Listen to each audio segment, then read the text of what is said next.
Hey Freedom Fam, it's Pastor Jenna, and I just want to drop in and just encourage you as we're on day, I think it's day 10 of our fast. I just want to take a minute and just encourage you while you're in the middle of fasting. We've hit almost the halfway mark.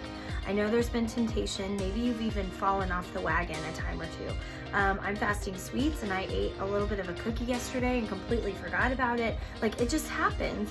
But I want to encourage you, and if you're not already doing this, I want to ask you to stop and do this today. I want you to really write out, really seek the Lord, what you're believing for in this fast. And I want to read to you from Isaiah 58, okay? This is starting in verse 5. Is this the kind of fast I've chosen? Only a day for a man to humble himself? Is it only for bowing one's head like a reed and for lying on sackcloth and ashes?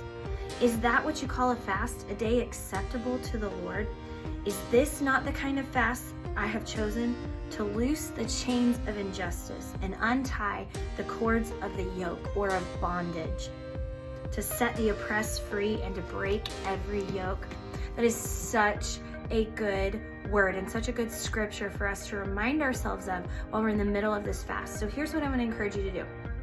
Sit down and write out some things that you want to believe God for during this fast. Otherwise, what's the point? We see all throughout the Old Testament that people would stop and they would fast when they needed an answer from God or when they needed God to intervene. Now, do we fast simply because of that? No. We know that we want to deny our flesh in order to get more of God's presence, right? We deny ourselves something we love for someone we love more. So we need to make sure we're replacing whatever we're fasting with praying and reading the word, or maybe listening to worship music, or all of the above.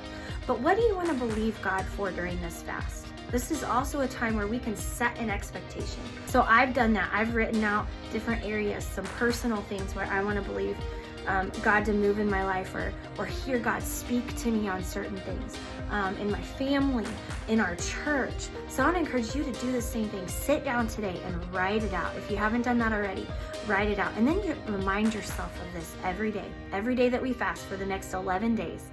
Pray about these things that you write down and see if God doesn't speak to you. See if he doesn't move in your life. I've already feel like I've gotten some wisdom on some things in these last 10 days that I was really just asking God for. And I'm gonna be honest, I haven't spent loads of time in prayer. It's not like I'm spending all day every day in prayer, but I do believe I'm hearing the Lord. I do believe God's given me specific solutions to some specific problems, and I believe even more of that is gonna come. So I wanna believe that over you as well. So as you fast, what are you gonna believe God for? As you replace something or your fleshly desire with more of his presence, what do you want to anticipate? What do you want to ask him for? What do you want to believe that he is going to do? All right, God bless you guys. Keep going. Keep going on the fast. And you know what? If you haven't joined us yet, just start now. That's okay. And if you fall off the wagon, pick right back up. Don't let one little fall cause you to not participate in this. All right, God bless you guys. We love you. Keep going, and we'll see you Sunday.